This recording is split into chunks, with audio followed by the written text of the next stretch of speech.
logo-logo ini. Ya, pembahasan mengenai pergeseran teknologi industri dalam ruang lingkup bisnis ini tidak jauh dari perkembangan teknologi sampai sekarang ya. Sekarang ini sudah era 4.0 dan kita lihat di sini ada logo-logo icon yang mungkin familiar dengan kalian di era industri 4.0. Ada yang tahu ini logo apa? Kalau yang ini kayaknya udah familiar banget ya, dua ini, tiga ya. Ini logo apa? Gojek, Pak. Gojek. Kalau yang ini? Tokopedia. Jadi yang ini? Traveloka. Traveloka. Yang ini? Kurang tahu. Kurang tahu. Kalau yang ini? Airbnb, Pak. Bibit. Bibit Airbnb, betul ya. Ini salah satu perusahaan-perusahaan, 5 perusahaan yang membawa kita ke era industri 4.0 yang cukup familiar di Indonesia. Sebenarnya banyak ya, lebih dari 5. Ini hanya contoh untuk brainstorming saja di awal. Nah, sebelumnya kita membahas mengenai revolusi industri dulu. Kita sama-sama sudah mengetahui kita masuk ke era industri 4.0, di mana perjalanan revolusi industri dari era industri 1.0 sampai ke 4.0 ini cukup panjang ya perjalanannya, dari abad ke-18 sampai abad yang sekarang ya, menuju abad 21. Nah, ini setiap abad ada perkembangannya. Di mana di era industri 1.0 ini mechanical production, equipment powered by steam and water, ini tandanya ya sudah mulai ada produksi melibatkan dengan mekanik ya. Dan ini didasari oleh kekuatannya ya melalui uap dan juga air. Jadi mesin uap, mesin melalui penggerak air. Nah, itu sudah mulai banyak berkembang di abad ke-18. Yang paling canggihnya yang mungkin kita juga pernah lihat mobil uap ya. Kalau di cerita-ceritanya itu ada kendaraan ada salah seorang anggota kerajaan yang berkeliling dengan kereta uap ya, mobil uap. Nah, itu oleh masyarakat dibilang itu kereta sihir gitu ya, karena tidak ada kudanya, tidak ada penggerak hewannya ya. Nah, itu ditandai era industri 1.0. Begitu juga untuk produksi-produksi ya, mesin uap ini mulai bermunculan dan mulai terlibat di dalam produksi, misalnya seperti industri tekstil. Jadi di industri tekstil ini sudah mulai banyak ya menggunakan mesin uap, dan mungkin kita sering mendengar juga di era industri di abad ke-18 ini fashion itu juga mulai maju gitu ya, mulai meningkat drastis industri fashion tekstil ya. Dan itu di abad ke-18. Jadi salah satu tandanya adalah mulainya bermunculan mesin yang didasari oleh kekuatan uap dan air. Nah, ini sangat menarik karena sebelum abad ke-18, kekuatan-kekuatan yang menggerakkan mesin itu dilakukan oleh manusia dan juga hewan. Jadi seperti yang tadi dijelaskan, untuk transportasi, baik itu transportasi barang, transportasi orang ya, digerakkan oleh kuda, oleh sapi, kerbau ya, yang memiliki kekuatan untuk menggerakkan. Lalu berlanjut, setelah era industri 1.0 berakhir, masuk ke dalam era industri 2.0, ini lebih tepatnya di abad ke-19, sudah mulai ada listrik ya. Jadi untuk produksi massal ini menggunakan tenaga kerja yang banyak dan juga electrical energy. Nah, di dalam era ke-19 ini sudah mulai tertata rapih ya, berkaitan dengan bagaimana melibatkan manusia dengan mesin ya. Jadi kalau di kisah-kisahnya itu kita mungkin pernah mendengar di perkembangan ilmu manajemen itu ada istilahnya pembagian job desk ya.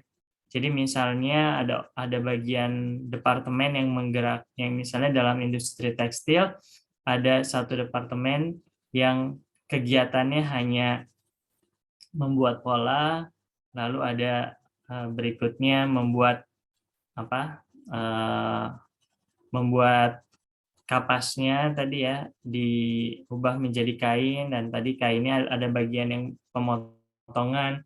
Nah, ini masing-masing punya peran sehingga menjadi satu kesatuan dan sampailah menjadi produk akhirnya. Jadi kalau kita lihat di industri-industri yang masih melibatkan banyak orang dan kemudian tadi ada pembagian departemen, lalu melakukan kegiatan-kegiatan produksi, nah itu masuk ke era industri 2.0, kontribusi di era industri 2.0. Kita melihat bagaimana pembuatan pabrik-pabrik ya, produksi di dalam pabrik-pabrik itu yang menggunakan energi listrik. Jadi kalau yang tadi di awal fokusnya dengan energi steam, uap, dan juga air ya, di dalam industri 2.0 ini mulai terlibat aktif ya manusia dan juga energi listrik. Jadi banyak orang dan juga banyak pelibatan dari mesin. Keduanya berkombinasi dan berakhir di era industri 3.0. Di mana di era industri 3.0 ini sudah automated production using electronics and IT. Jadi di abad ke-20 seperti yang kita tahu, ini sudah mulai adanya produksi secara besar-besaran yang semakin masif lagi. Nah, kalau di abad ke-19 tadi contohnya mungkin kalau kita lihat di dalam pembuatan baik itu industri makanan, industri elektrik ya, industri listrik, elektronik ya, barang-barang produk-produk elektronik. Nah, kalau di abad ke-20 ini lebih ke mobil ya, otomotif, industri otomotif yang sifatnya ini juga akan lebih powerful jika sifatnya otomatis. Jadi tinggal ada melibatkan manusia yang lebih sedikit, dia hanya bertugas memantau komputer untuk menggerakkan mesin-mesin ya, dan proses finalnya aja, jadi dicek ya apakah sudah sesuai dengan standar atau belum. Nah, itu biasanya ada di industri-industri otomotif, ini salah satu ciri khasnya ya. Nah, ini ada di era industri 3.0. Jadi peran manusia sudah semakin sedikit di abad ke-20. Dan sekarang di era industri 4.0 ini sudah sifatnya intelligent production. Jadi ada teknologi IoT, cloud technology, big data ya. Kalau dulu di era industri 3.0 ini sifatnya pemasarannya ya, lalu antar negara itu masih melibatkan orang, manusia. Di era industri 4.0 ini semakin minim lagi. Bukan berarti tidak ada ya, tapi benar-benar dikurangi ya, ditekan sampai ke titik yang paling kecil. Nah, kita tergantung memandangnya ya, apakah ini sebagai suatu kemajuan atau suatu kemunduran. Jelas kalau dilihat dari segi kepraktisan, dilihat dari segi hasil produksinya, ini akan sangat banyak sekali ya yang dihasilkan. Jadi nggak terlalu penting lagi adanya peran manusia di dalam pabrik-pabrik. Nah, kalau menurut kalian kira-kira untuk peran SDM yang hilang ini ya, peran sumber daya manusia yang semakin hilang, jadi di era industri 1.0 ini tadi untuk menggerakkan mesin-mesin uap itu masih membutuhkan tenaga hewan dan juga manusia ya. Nah, kalau di era industri 2.0 manusia ini lebih ke arah melakukan, membantu mesin ya. Jadi sifatnya hal-hal yang detailingnya itu dilakukan oleh manusia. Jadi abad ke-20 peran manusia sudah semakin hilang, lebih ke arah pemantauan ya, lebih ke arah pengecekan finalnya. Nah, ini kalau lebih ke arah marketingnya di sini di era industri 4.0 ini sudah semakin hilang lagi nih. Benar-benar dilakukan secara IoT, big data, cloud teknologi. Nah, menurut kalian bagus atau tidak nih secara kemanusiaannya? Bagaimana?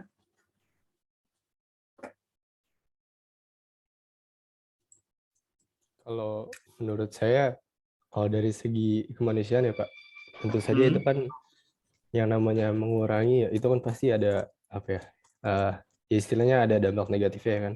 Yang namanya mengurangi itu kan jadi minimnya gitu lapangan pekerjaan ya, karena kan berkurang dari sisi tenaga manusianya Pak. Jadi kalau menurut saya itu ya dampak negatif sih Pak. Iya, jadi kalau dilihat memang ada dampak negatif. Nah, ini saya belum terlalu mendalami secara ilmiahnya ya. Kan kalau dulu ada isu perpindahan zaman menuju industri 4.0 ini ada isunya itu nanti manusia nggak ada kerjaan. Ini tergantung sudut pandangnya ya. Kalau dilihat-lihat kan kita juga nggak mau ya kembali ke industri 1.0.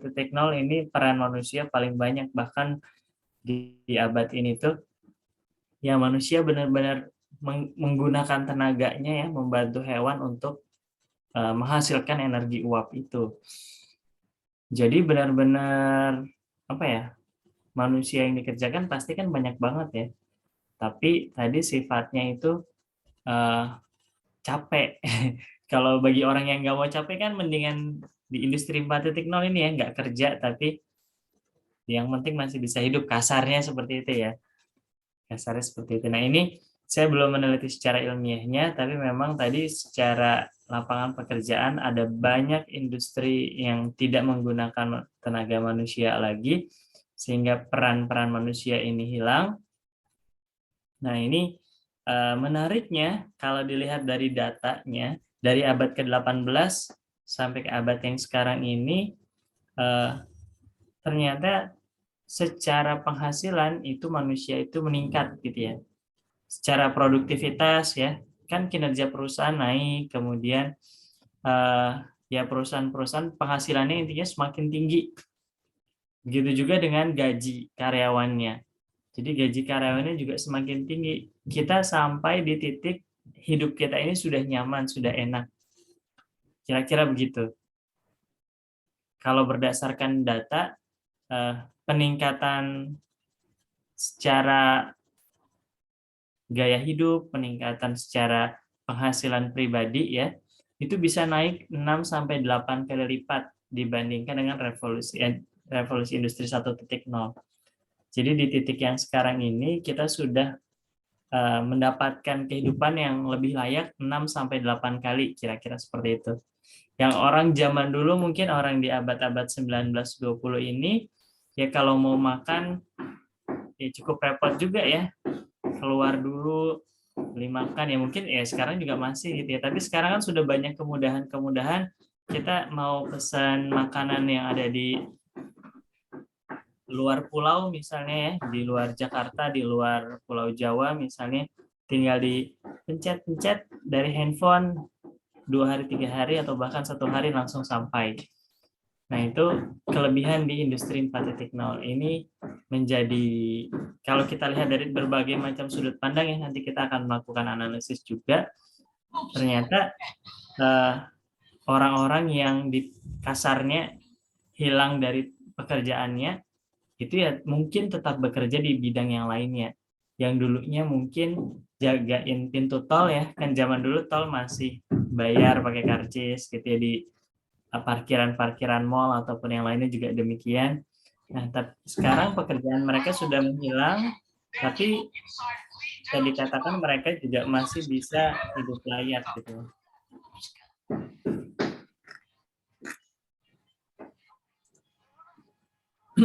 Nah, ini secara kekhawatiran memang tadi perlu diwaspadai, termasuk ya semua bidang kalau kita ingin cek lapangan pekerjaan yang hilang, ada accounting, marketing, dan lain sebagainya sudah mulai hilang dari industri 4.0.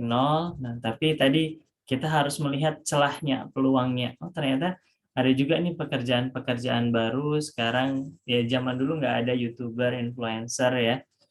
Dulu nggak bukan bukan sebagai pekerjaan gitu. Sekarang orang ya melakukan aktivitas di depan handphone, depan laptop, termasuk kita yang sekarang ini ya. Jadi saya sebagai dosen, sebagai guru bekerja di depan laptop, nyalain laptop ya. Nah, ini ya saya juga tetap aja digaji dan sebagainya, termasuk di kampus swasta ataupun pekerjaan guru lainnya juga demikian.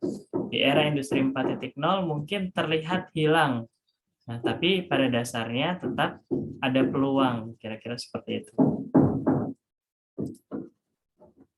Ini zaman dulu ya, kalau kita lihat Airbnb itu fokus di hotel, Gojek fokus di local transportation, Tokopedia di Shopee, Traveloka di traveling, Bibit di reksadana. Nah, sekarang ini karena mereka sudah berubah menjadi super apps, jadi banyak sekali ya perubahan-perubahannya. Ini bukan hanya shopping aja, ini bukan hanya local transportation, ini juga bukan hanya traveling aja, udah menjadi super apps dan yang berkembang jauh lebih cepat. Nah, pentingnya kita untuk menganalisis nih sebagai akademisi, mahasiswa, dosen ya, melakukan analisis dari perubahan lingkungan bisnis. Ada beberapa cara, salah satunya adalah analisis PES. Ini yang berlaku standar ya, political, economics, sosial, dan technological. Nah, kalau yang sekarangnya sudah diperbaharui ada legal dan ethical di sana. Kenapa ada legal dan ethical? Karena salah satu syarat revolusi industri itu berhasil, salah satunya adalah legal dan ethical ini. Jadi ya syarat-syarat PES-nya juga sudah pasti ini ya ada ya, kestabilan politik. Jadi kalau misalnya politikalnya itu tidak stabil, peran-peran dari pemerintah, itu kan nggak bisa ya, nggak bisa terjadi revolusi industri. Misalnya tadi kekhawatiran kita tentang lapangan pekerjaan yang hilang. Nah, berarti revolusi industrinya gagal, nggak berlanjut. Oleh karena itu harus ada stabilitas politik. Begitu juga dengan economics, ini yang udah pasti ada, jelas ya, karena di dampak secara ekonominya itu juga harus dirasakan adanya kemudahan-kemudahan dalam bidang ekonomi, dalam menghasilkan profit. Nah, itu jelas standar yang utamanya. Lalu dari bidang teknologikal ini juga pasti ada, karena namanya juga revolusi industri yang dipengaruhi oleh dampak teknologi. Berarti ada dampak teknologi yang berubah nih. Sosial juga demikian, jelas ya. Masyarakat harus menerima. Jadi dalam periode revolusi industri masing-masing ya, itu pasti ada ketidakterimaan juga dari masyarakat. Oleh karena itu dari bidang sosial ini ya, dengan analisis sosialnya akhirnya bisa nih diterima oleh masyarakat. Nah, kalau secara legal dan etikal ini lebih kepada faktor-faktor yang menghambat ya. Secara legal dan etikal, salah satu upaya untuk terjadinya revolusi industri 4.0 ya semua negara menerima akan kemajuan teknologi yang terjadi. Dibukanya akses dari segi IT ya, itu membuat adanya kesamaan legal dan etikal yang berlaku sedunia dan terjadilah revolusi industri 4.0. Lebih detailnya di sosial ini kita menganalisis pengaruh dari persepsi pengguna dalam menentukan penggunaan internet untuk kegiatan yang berbeda-beda. Nah, ini dari analisis PES, analisis SLAP tentang digital ya. isunya apa? Isunya ada consumer internet adoption, motivation for use online service, purchase online, B2B adoption. Jadi di analisis yang sosial ini kita menganalisis bagaimana pengaruh masyarakat dalam menentukan penggunaan internet atau digital. Ini ada data-datanya, ada ya kita sudah sering melihat data-data seperti ini ya. Data-data sosial, berapa orang yang melihat iklan di televisi, berapa orang yang membaca koran, dan lain sebagainya. Nah, ini data-data yang sifatnya sosial tentang masyarakat, tentang penggunaan internet, kira-kira seperti itu.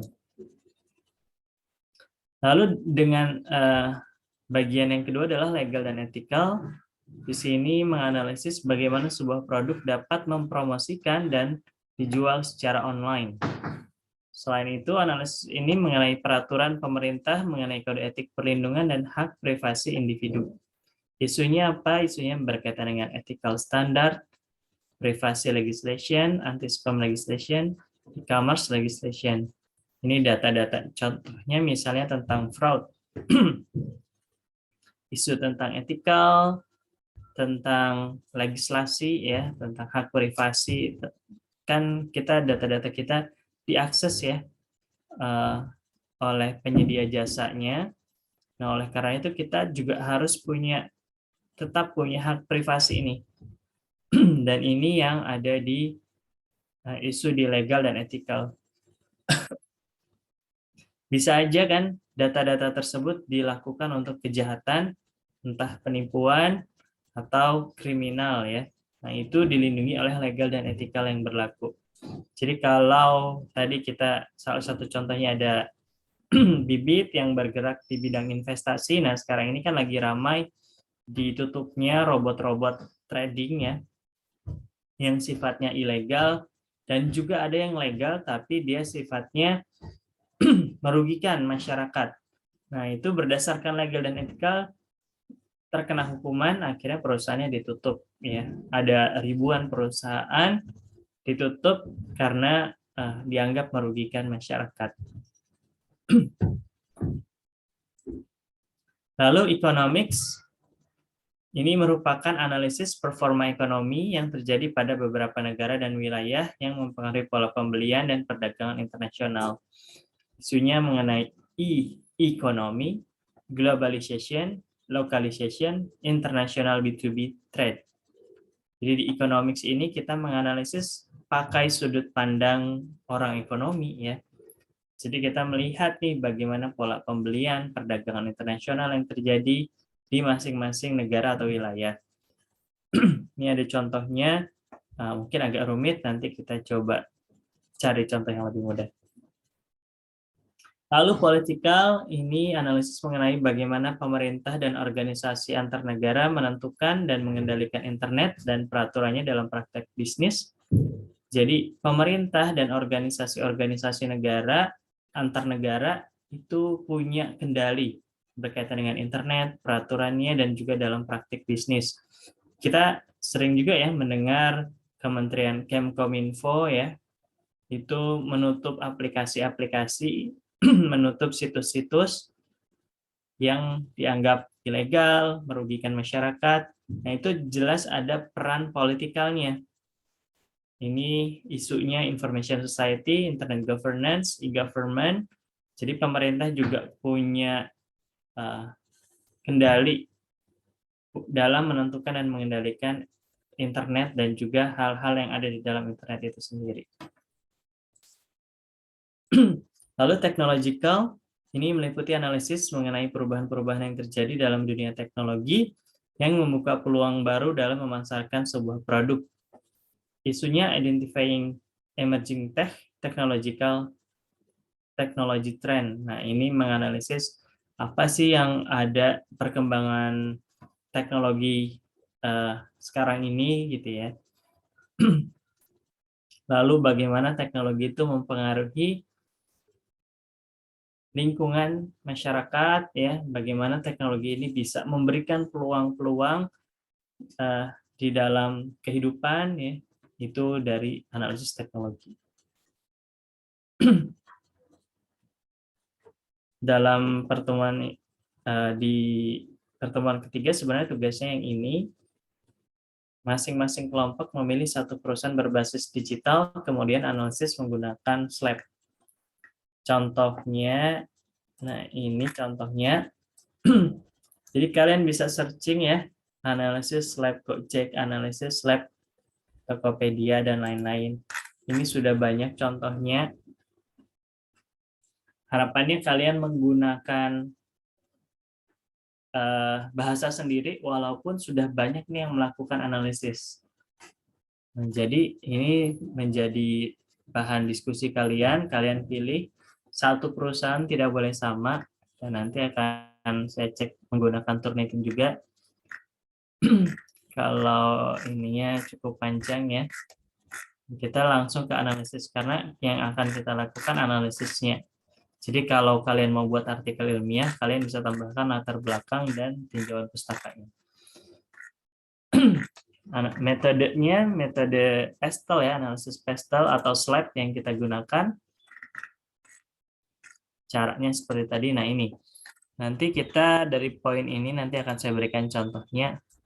Ini misalnya untuk Gojek. Jadi di faktor politik dia bilang di sini penulis menjelaskan tahun 2019 ini Gojek memberikan efek di pemilu ya. Jadi ada stabilitas politik dan lain sebagainya. Nah, ini penjelasan dari penulis ya berkaitan dengan analisis PESTEL-nya si Gojek. Kan Gojek mulai berkembangnya di tahun 2019 ya, yang ininya drastisnya. Nah, ini nanti bisa dicek juga dari 2016 Gojek ya. Nah, kemudian dampak secara politiknya, kalau mau gampang politik kan kita pemilu, dan pemilunya itu di tahun 2019. Jadi di tahun 2016 sampai 2019 ketemu politiknya di tahun 2019. Kira-kira seperti itu, dan ini bisa kita analisis nih apa saja dampak yang terjadi. Oh, kalian masih yang PPT ya, sorry.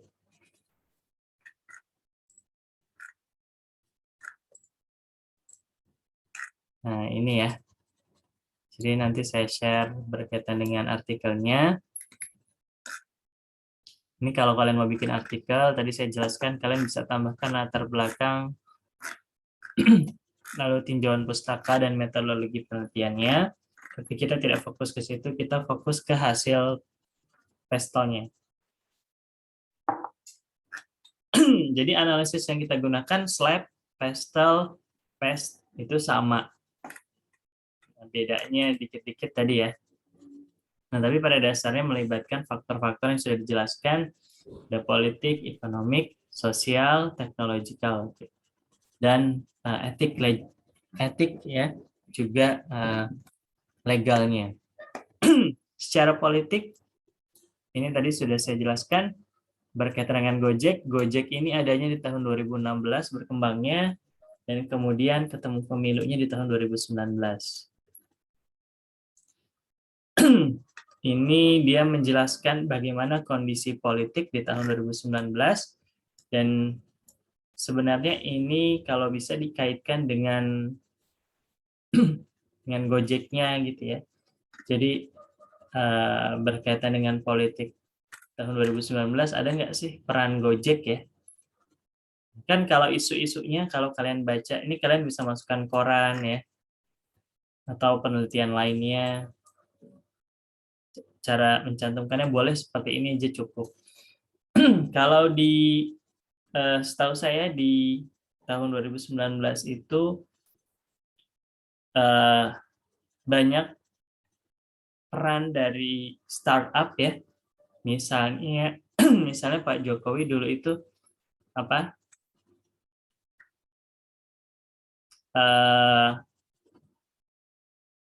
menggerakkan 1000 startup misalnya, gerakan 1000 startup. Nah, ini gerakan-gerakan yang terjadi yang melibatkan startup bisa dimasukkan ke dalam analisis politik. Dari segi ekonomi, ini bisa dijelaskan bagaimana pertumbuhan PDB, produktivitas, ya, peningkatan penghasilan, dan akan lebih baik tentunya ini kalau ada keterlibatan startup-nya, misalnya Gojek ya, kalian boleh masukkan Gojek, Tokopedia, atau yang lainnya. Yang penting nggak boleh sama ya, dari sudut pandang ekonomi. Kita juga bisa menganalisisnya dari misalnya dari segi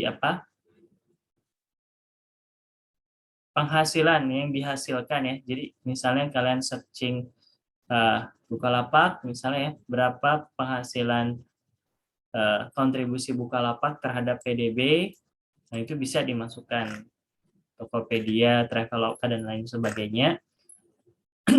Secara faktor sosial, ingat tadi adalah persepsi pengguna.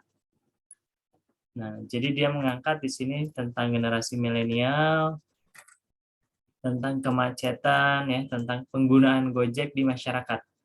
Jadi sosial dari sudut pandang persepsi pengguna. Nah, analisis faktor teknologi ini ya bagaimana teknologi digunakan dan peluang dari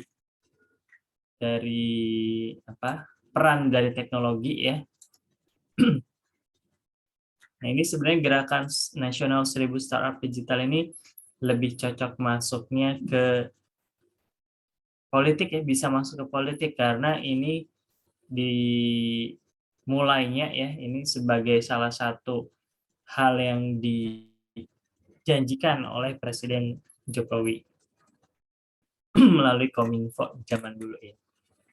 Analisis faktor lingkungan juga demikian, faktor legalnya. Nah, ini legal ini kan sempat banyak ini ya, isu-isu legal ya. Dulu sempat adanya demo dari mitra Gojek berkaitan dengan gaji yang belum dibayarkan misalnya ya, komisi yang belum dibayarkan dan lain sebagainya. Kemudian juga misalnya dari segi Gojek dan startup lainnya itu bayar pajaknya seperti apa, itu juga masuk ke dalam legalnya ya, boleh seperti itu. Jadi cukup bagian ininya aja, analisis pestelnya aja. Karena kelompok, jadi mungkin bisa dibagi-bagi.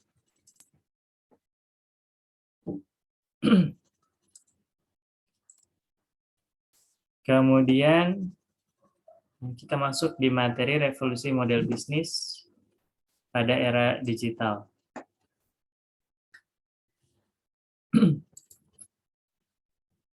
Tadi kita sudah membahas bagaimana peran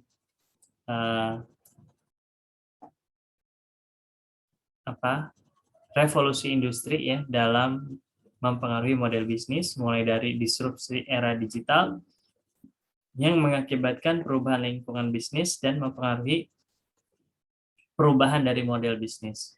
Jadi kalau kalian ingin buka bisnis, tentu kalian akan terbawa oleh adanya disrupsi di era digital ini.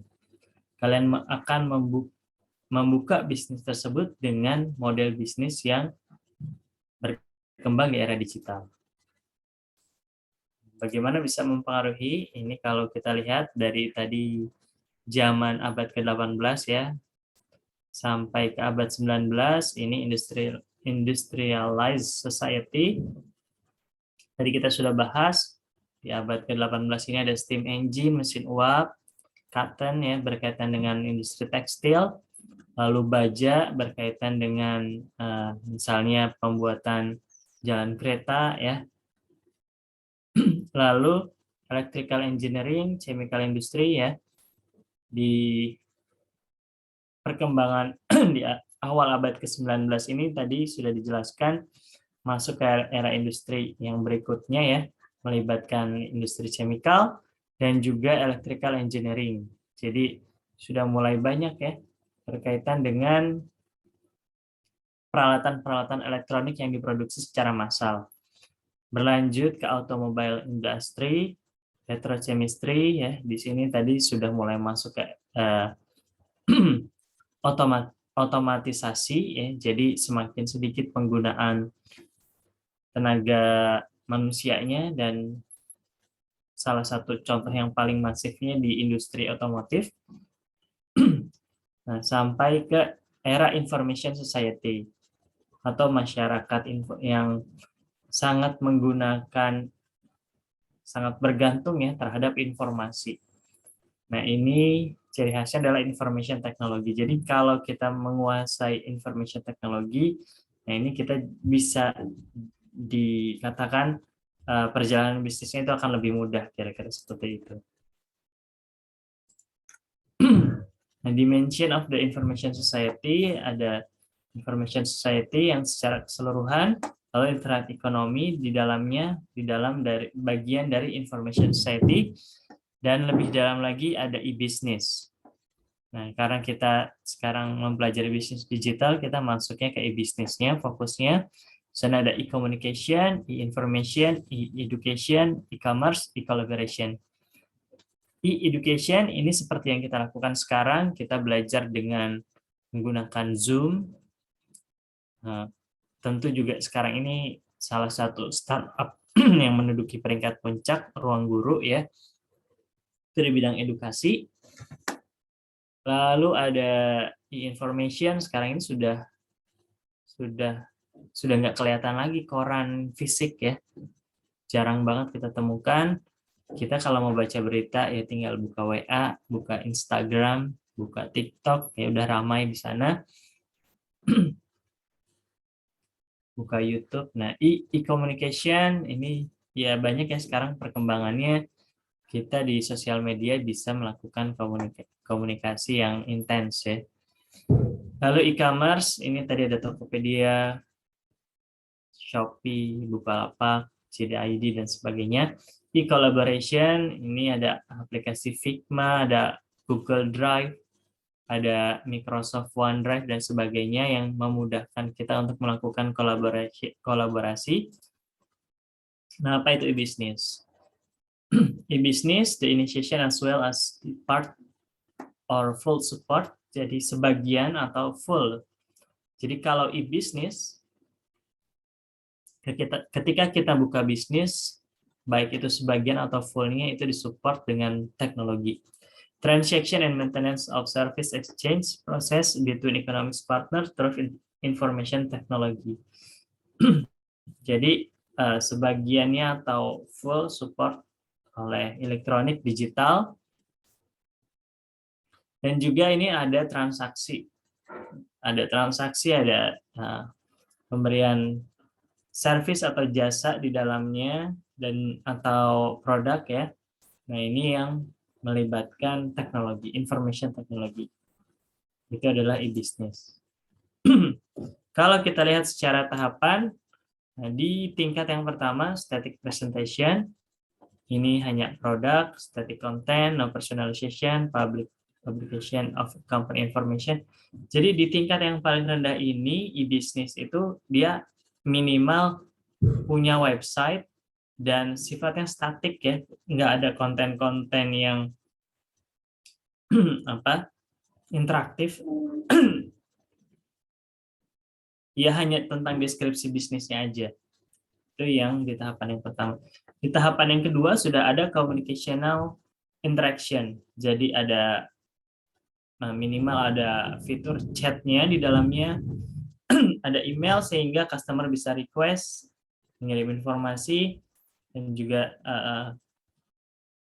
sebelum atau sesudah ya, jasa servis sesudah atau sebelum penjualan. Jadi ada perlakuan khusus nih untuk yang mau join produknya, membeli produknya ya. Ada perlakuan khusus dan juga baik setelah sebelum membeli maupun setelah pembelian. Di tingkat yang ketiga ada commercial transaction. Nah, di sini sudah melakukan transaksi secara online. Jadi orang kalau mau beli udah tinggal scan, tinggal masukkan password ya. Masuk ke e-walletnya, kemudian transaksi. Tentu di dalamnya ada back office integration. Nah, ini sudah masuk ke commercial transaction. Jadi kalau kalian bikin startup, bikin bisnis, jangan lupa ada transaksi di dalamnya yang sifatnya online, jadi customer juga tidak repot. Nah, yang keempat ini yang paling tingginya ada value and partner integration. Jadi ada electronic integration, transaction partner, into value creation process. Jadi kita ada nilai lebihnya ketika kita buka website itu, kita bisa mengerjakan sesuatu, bisa mendapatkan sesuatu ya, bukan hanya yang sifatnya beli aja gitu. Nah, ini sifat super apps, ini harus ada value and partner integration di dalamnya. Misalnya itu, kan kalau kita pakai e-commerce untuk melakukan pembelian, nah itu udah biasa. Tapi kalau di dalamnya ada interaction, ada value and partner integration, ada affiliator di dalamnya. Kalau kita lihat sekarang kan di Shopee, di Tokopedia ada affiliator yang terlibat untuk memasarkan produknya ya. Jadi orang akan semakin gencar lagi untuk melakukan pembelian di Shopee, di Tokopedia. Jadi ada live streaming ya. Jadi ada live streamingnya, kemudian nanti kalau kita suka, kita klik langsung transaksi di dalamnya. Itu ada value creation proses di dalamnya. Nah, begitu juga ketika misalnya kita misalnya ya super apps lainnya juga demikian ya. Traveloka bukan hanya bisnis perjalanan, tapi juga ada hotelnya sekarang ya, ada melibatkan berbagai macam industri lagi di dalamnya, ada foodnya ya, ada pesan antarnya dan lain sebagainya. Itu value and partner integration. Nah, kunci untuk digital business yang sukses diantaranya ada digital innovation capability, ada market analysis customer needs, valuation of risk and opportunities of innovation, physical and virtual goods. Jadi ada capability-nya nih. Dia bukan hanya menganalisis customer needs-nya, tapi juga menganalisis risikonya, peluangnya, lalu ada barang yang sifatnya fisik dan juga virtual. Sebentar ya, saya minum dulu.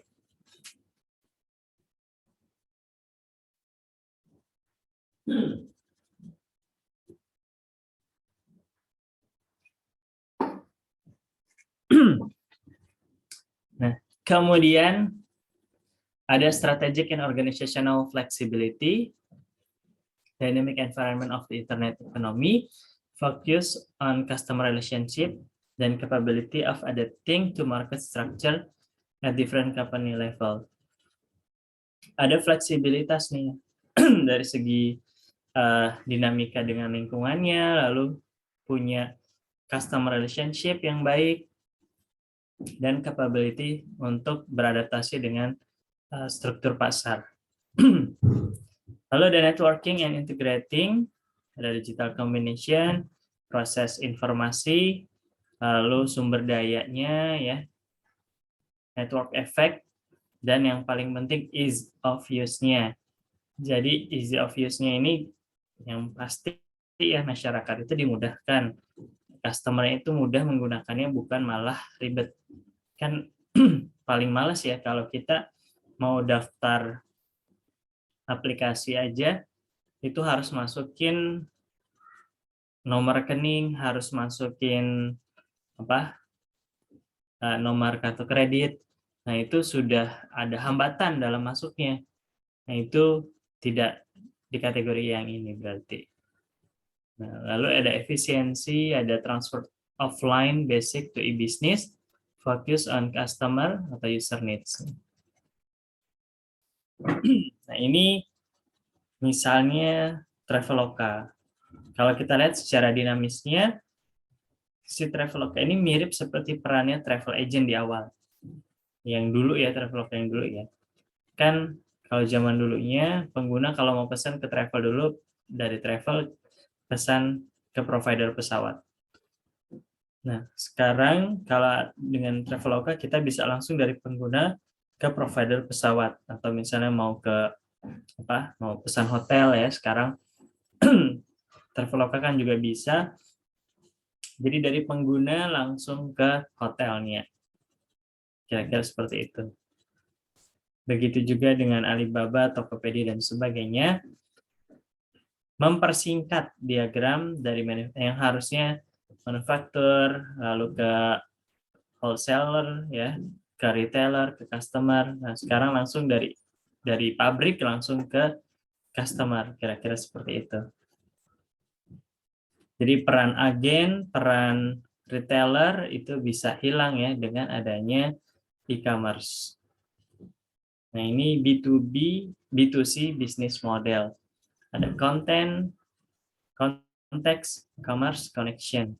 Jadi untuk bisa uh, melakukan B2C business model, diperhatikan ya bagaimana packagingnya, lalu konten-kontennya ini mau diisi apa ya, lalu commerce-nya, transaksinya seperti apa, connection-nya, creation of possibility to exchange information in networks. Jadi bagaimana informasi yang disediakan, koneksinya seperti apa ya, untuk menghubungkan apa dengan apa.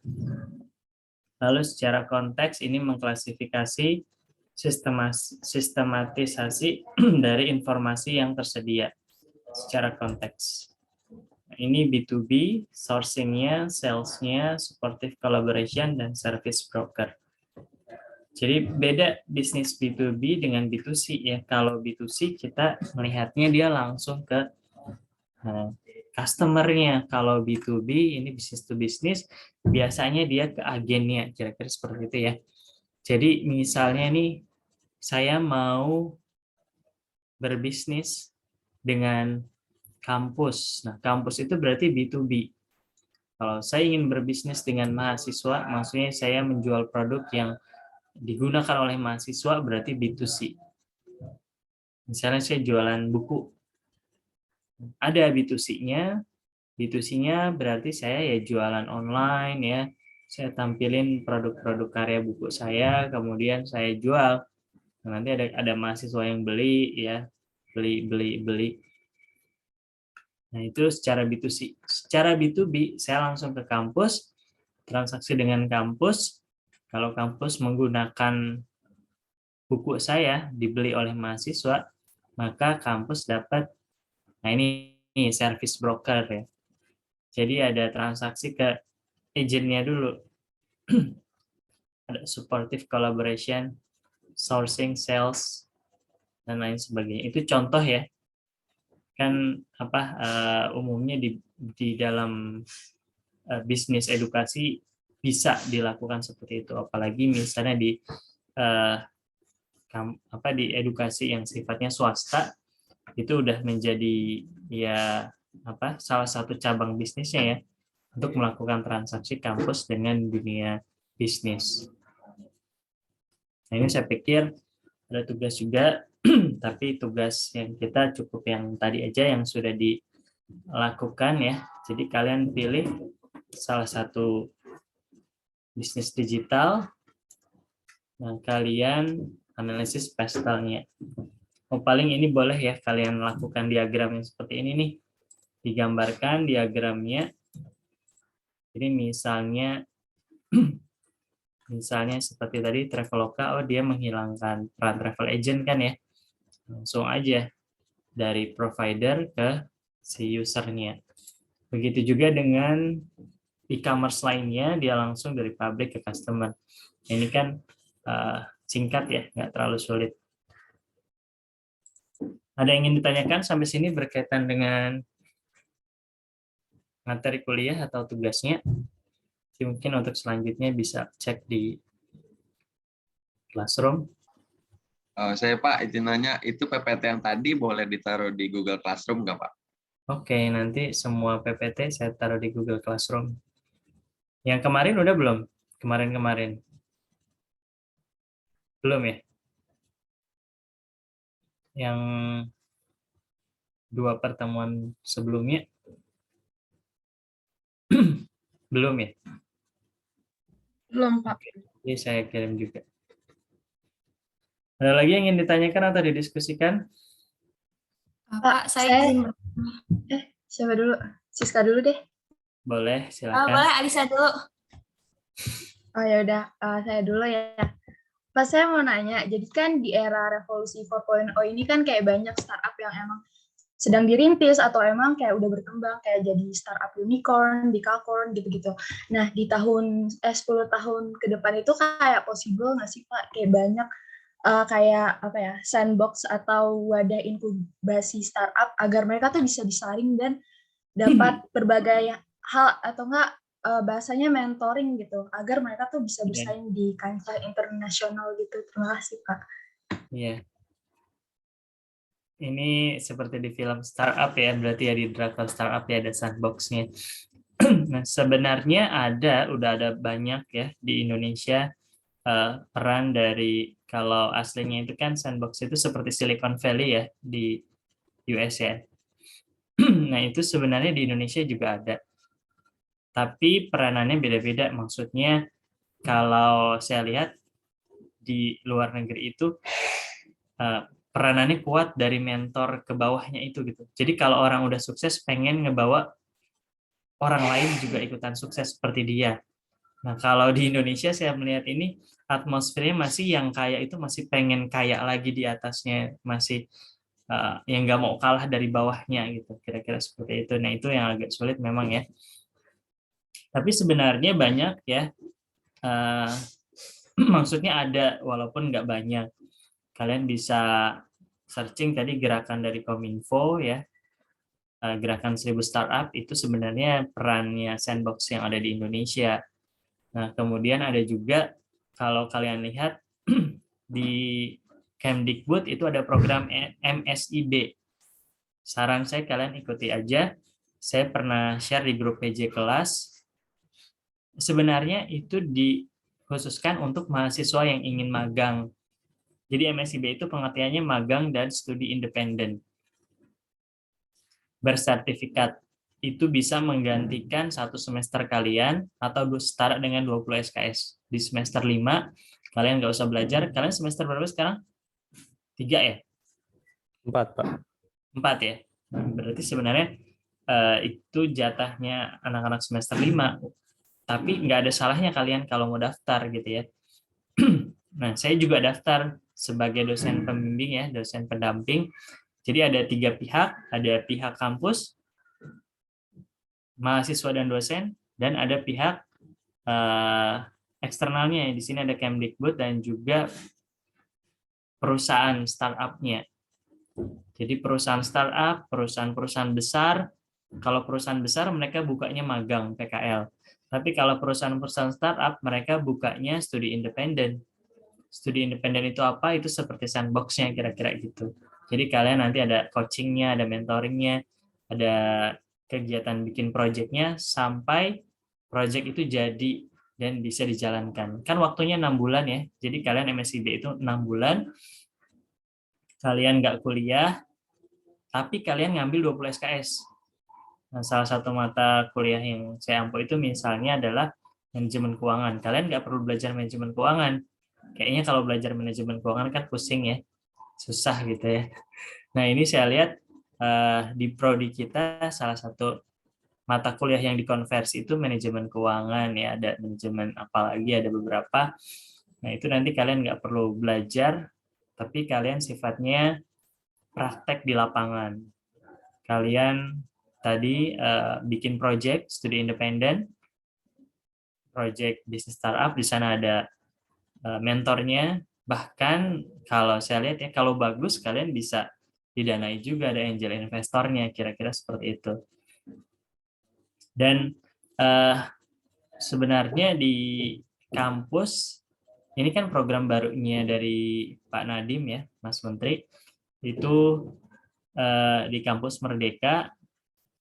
Jadi kalian kan bebas ngambil kegiatan di luar kampus. Nah, ini kata kuncinya tadi, kalian berarti semua mahasiswa bisa mengambil 1 semester di luar kampus. Jadi bisa aja kalian ngambil nih, dalam tanda kutip nyolong start gitu ya, mengambil program-program kampus Merdeka yang sifatnya itu bisa jadi portofolio kalian ke depannya, bisa bawa kalian punya experience di luar kampus. Nah, walaupun itu jatahnya di semester 5 dan 6, nah, tapi maksud saya kalau nanti nggak bisa dikonversi, ya kalian anggap aja entah nabung atau bahkan ya pengalaman aja gitu. Jadi kalau nggak salah itu kalau kalian ngambil duluan, nanti ada kampus yang mengistilahkan nabung SKS, jadi kerjainnya sekarang, besok diakuinnya. Ada yang istilahnya itu ya udah jadi ini aja, apa sih namanya, yang sertifikat pendamping ijazah SKPI ya. Jadi SKPI gitu. Jadi poin di SKPI. Nah, ya saya sangat support ya kalau kalian melakukan kegiatan-kegiatan di luar kampus. Jadi biasanya saya share tuh di grup PJ kelas. Harapannya sih teman-teman PJ bisa bagiin ke grup kelasnya ya. Informasi-informasi yang bagus, khususnya kegiatan-kegiatan kampus Merdeka. Nah, kalau mau mandiri gimana? Banyak ya sarana prasarananya. Ada di kampus itu harusnya ada. Saya lupa ya. Kalau nggak salah itu Pak Sandi kan sekarang di WR3, di kantor WR3. Nah, kantor WR3 itu ada bisnis yang seperti sandbox-nya gitu. Jadi menyediakan mentor, coaching, kegiatan-kegiatan studi independen ya. Nah, itu tapi internal kampus. Jadi kalian bikin sendiri, kemudian kalian kembangkan sendiri. Nah, kalau kalian mau, ya sebenarnya mata kuliah kita juga akan ke arah sana, tapi kan kalau di mata kuliah paling mentok kita bahasnya sampai ke proposal bisnis ya. Jadi output kita kan selama kuliah endingnya di proposal bisnis. Harapan saya sih kalian serius ngerjainnya gitu. Walaupun maksudnya kalau dari penugasan nilai ya, saya sih kan nggak terlalu ambil pusing ya selama kalian mengikuti kuliah, mengerjakan tugas-tugas, UTS, UAS dan sebagainya, ya kalian nggak usah khawatir dengan nilai. Nah, tapi yang sebenarnya saya lebih harapkan lagi adalah kalian bisa memanfaatkan, memberdayakan hasil karya-karya kalian, maksudnya di follow up lagi gitu. Entah kalian ikut lomba, kalian ikut kegiatan studi independen atau sebagainya, itu dari modal yang ada di tugas-tugas kalian, kira-kira gitu. Nah, karena memang sebenarnya cukup besar ya untuk memulai bisnis startup, modal yang dibutuhkan untuk jadi benar-benar aplikasi, bisa dibilang gitu ya. Saya ada mahasiswa yang ya saya sama dia jadinya join bareng ya, berdua sama mahasiswa, sekarang udah lulus. Nah, itu bikin aplikasi di bidang pendidikan udah sampai ke tahap yang ketiga ya. Kalau tadi kalian lihat tahap perkembangan bisnis, kan di tahap pertama kita cuma bisa lihat static ya, presentation. Jadi ada websitenya misalnya seperti itu. Jadi kalau kita punya bisnis, kemudian ada websitenya, itu di tahap yang pertama static. Di tahap yang kedua ada apa tadi? Komunikasi ya. Nah, di tahap yang kedua ada fitur live chat-nya, ada emailnya minimal. Jadi kita bisa dikontak untuk melakukan transaksi bisnis. Di tahap yang ketiga itu sudah ada transaksi di dalamnya. Jadi kita bisa melakukan transaksi bisnis ya. Jadi langsung live chat, langsung transaction, langsung pakai GoPay, Shopee, pokoknya yang memudahkan customer sehingga langsung transaksi bisnis dan ya transaksinya berarti ada produk dan barang atau jasa yang diserahkan. Nah, itu udah sampai ke tahap itu. Tinggal memang yang agak sulitnya itu di sumber dayanya ya. Jadi kalau kita lihat dari bisnis startup juga kita harus memperhatikan kita punya apa aja nih. Nah, dia itu keluar uang untuk bikin mengembangkan websitenya, aplikasinya ya. Itu sampai di angka 35 sampai 40 jutaan ya. Itu untuk gambaran kalian aja. Jadi kurang lebih seperti itu, tapi ini udah profesional yang mengerjakan juga tadi bahkan bisa sampai ke tahap 3 atau tahap 4 ya. Bisa value creation juga gitu. nantinya. Tapi ternyata pas itu udah jadi ya, aplikasinya udah jadi, kita juga butuh tadi sumber dayanya. Kan tadi bisnisnya di bidang edukasi, berarti ada tutornya, ada gurunya gitu ya. Di saat customer udah ada yang datang, ternyata guru-guru yang tersedia ini masih banyak yang dalam tanda kutip abal-abal gitu. Kita belum melakukan pelatihan, seleksi dan sebagainya, sehingga customer itu ya makin banyak yang kecewa gitu ya. Jadi makin banyak transaksinya, makin banyak kekecewaan. Ya refund nggak masalah, kita bisa refund, tapi kan kalau kekecewaan nanti sifatnya itu kan dari mulut ke mulut ya, nyebar ya. Nah ini jadi untuk sementara waktu kita pending dulu untuk gerakan launching yang lebih besar lagi, kira-kira seperti itu. Nah ternyata nggak cukup cuma jadi aplikasinya. Beberapa kali saya juga support mahasiswa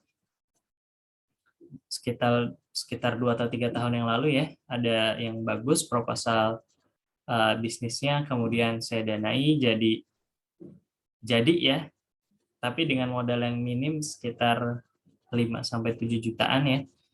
Nah itu sifatnya baru communication, baru di tahap yang kedua aja gitu, baru bisa berkomunikasi, bahkan cenderung ke arah statik ya. Kan dengan modal yang kecil, jadi kita sedikit banget yang bisa dilakukan di dalam websitenya atau aplikasinya gitu. Nah ini ternyata yang nggak jadi apa-apa juga gitu. Nah ini penting ya, jadi bukan hanya ide yang bagus saja, tapi juga bagaimana kita berpikir lebih kompleks lagi ya, sama seperti bisnis pada umumnya ya. Oh ini ada kekurangan ini, bagaimana cara kita menutupinya, ini ada kekurangan ini, bagaimana solusinya, kira-kira seperti itu, seperti bisnis pada umumnya. Yang menariknya kalau saya lihat bedanya kan ada 2 orang ya, yang pernah join bisnis di startup sama saya. Yang satu ini dia langsung nyerah gitu ya ketika banyak sekali kebutuhannya, ya mendingan kalau mudahnya kan kita mendingan kerja ya, kalau kerja kan kita udah langsung dapat gaji dan sebagainya. Nah kalau yang satu ini dia masih bertahan, masih bahkan tadi ya berani keluar uang. Nah, saya lihat ini pantang menyerahnya kuat gitu. Jadi ada sifatnya ya, kalau di kata-kata motivasi yang nggak terkalahkan ini nih, yang sulit dikalahkan ini ya, yang menurut saya bisa jadi calon suksesnya dia gitu. Kalau udah menyerah berarti kan udah kalah gitu ya, walaupun ya mungkin bisa punya sesuatu yang lebih dari pekerjaannya, tapi menurut saya ada hal yang lebih nih dari orang-orang yang nggak mudah menyerah, kira-kira gitu. Gimana Lisa, ada lagi? Oh iya, makasih Pak. Terus tadi saya rada miss out gitu Pak, nama program dari Magang Merdeka, Kampus Merdekanya apa yang studi independen? MSIB. MSIB, oke. Jadi itu nanti ada tugas akhirnya gitu ya, kayak bikin project itu atau presentasi?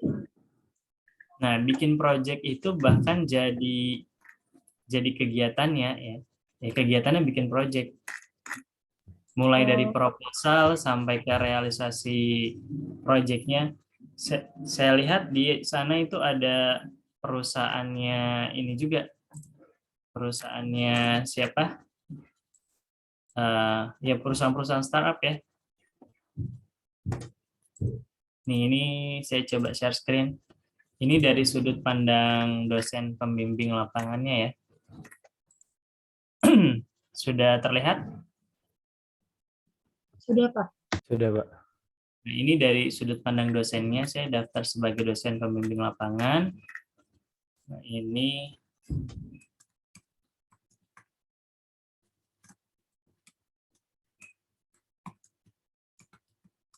misalnya saya lanjut ya. Di sini ini ada mitranya nih. Nanti mitra ini adalah yang ininya tadi ya, wadahnya, pihak eksternalnya. Kalau perusahaan-perusahaan, lembaga-lembaga biasanya dia itu magang, misalnya di Kemendikbud.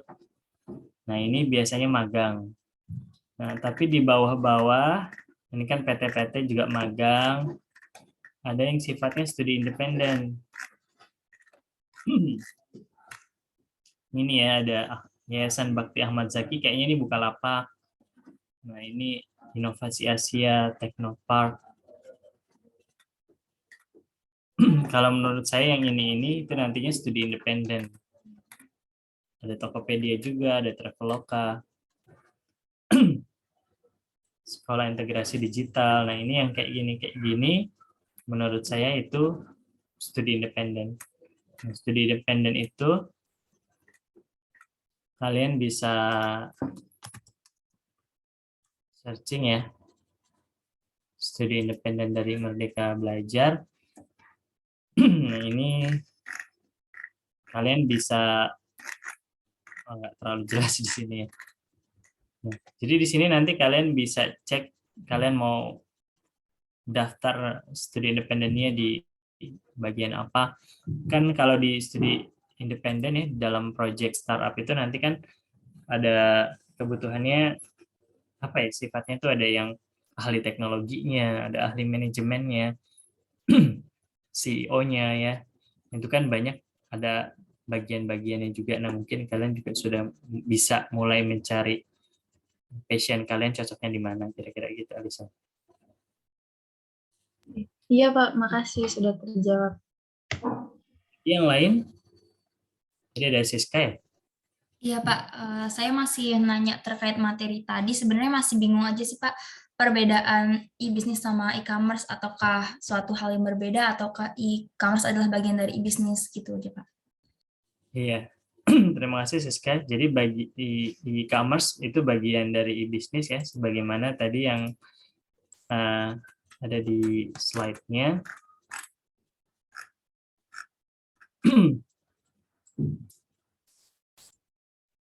Nah, ini. Kalau kita lihat, jadi sebenarnya kan mungkin kalian pernah dengar istilah sekarang ini kita ada di zaman Society 5.0 ya. Society 5.0 itu information society. Kita sangat ketergantungan dengan data informasi ya, big data dan sebagainya. Nah, itu masuk ke information society. Di dalamnya ada pengaruh ke internet ekonomi. Jadi kalau kita lihat sebenarnya dampak-dampak yang dianalisis itu ya yang 5 poin tadi, ada PESTEL itu ya.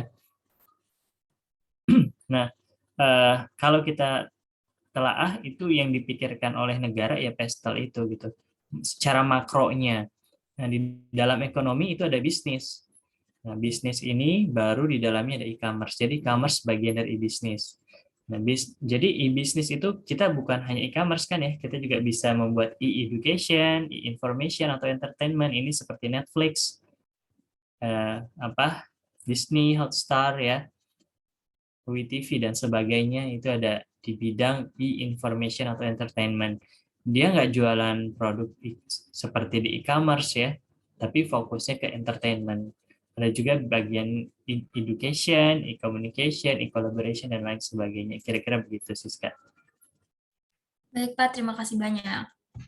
Sama yang lain?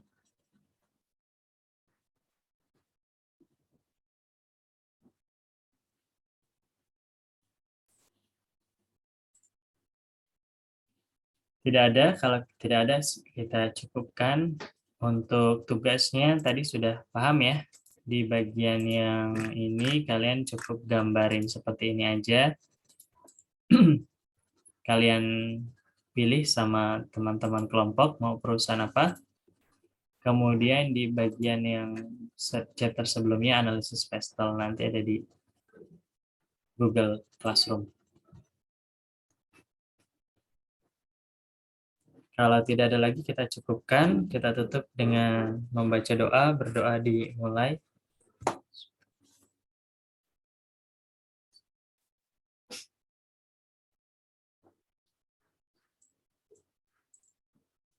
Selesai.